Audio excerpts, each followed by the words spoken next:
Bonjour à toutes et à tous et bienvenue sur Grand Lille TV pour cette nouvelle édition du Rendez-vous de l'Écho. Aujourd'hui, nous accueillons Frédéric Carré, bonjour. Bonjour monsieur. Alors, vous êtes PDG du groupe Carré. Oui. Ici, on parle de négoce agricole, mais dites-nous en plus, qu'est-ce que ça veut dire le négoce agricole et vraiment, détaillez-nous un peu vos métiers. Alors, le négoce agricole est un maillon de la filière, le premier maillon de la filière après la production agricole en tant que telle, qui se trouve donc entre l'agriculture et la première transformation. Il peut également opérer entre la collecte et l'exportation, être sur le marché de l'exportation intracommunautaire ou international. Le groupe Carré, en deux mots, si on doit rappeler aussi l'historique et aujourd'hui, asseoir un peu le poids de l'entreprise. Le groupe Carré, dont le siège est situé à Gouy-sous-Bellone dans le Douaisis, existe depuis 3 générations. Nous employons environ 220 personnes et réalisons un chiffre d'affaires de 250 millions d'euros.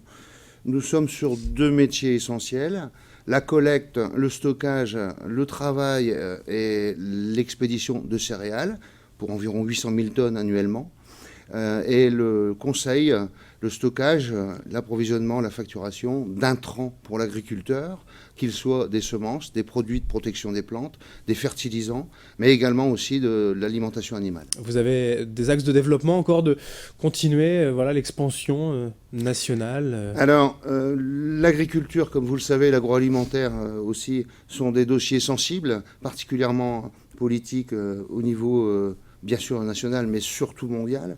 L'alimentation de l'humanité devient un sujet extrêmement sensible. Donc effectivement, nous essayons de prendre la mesure des enjeux internationaux des céréales en l'occurrence, et pour bâtir d'autres unions et d'autres synergies au niveau national. Et alors l'un des enjeux, alors vous le disiez, j'allais vous poser la question évidemment, c'est donc comment nourrir 7 milliards d'habitants, alors plus près de chez nous déjà, comment se nourrir ici, avec l'agriculture de demain que vous êtes déjà en train de penser, la création d'une ferme pilote.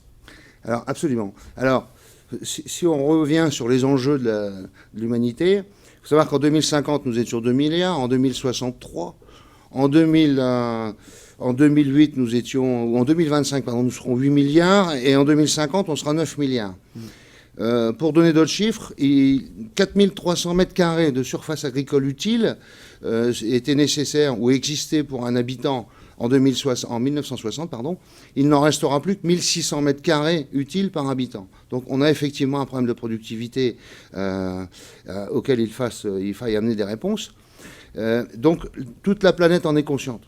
En France, le modèle agricole, on peut le qualifier d'unique et de performant. Beaucoup de pays regardent comment se situe l'agriculture française, comment elle opère et comment s'organisent ses acteurs.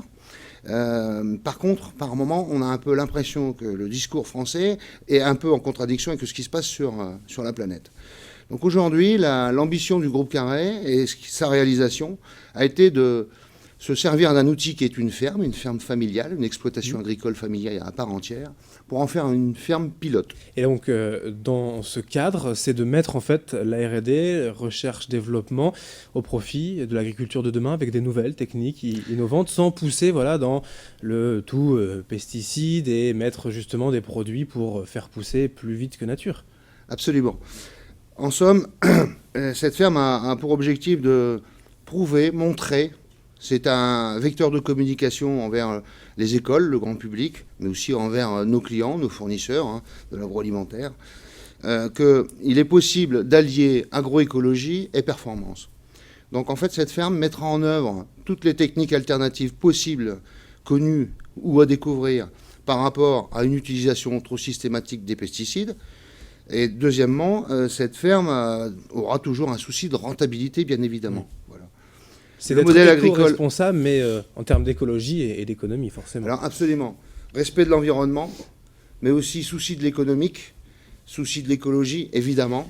Et puis productivité, ça va sans dire. Là, il n'y a pas d'utopie, quand on dit qu'on peut être éco-responsable, être respectueux de l'environnement pour produire en masse.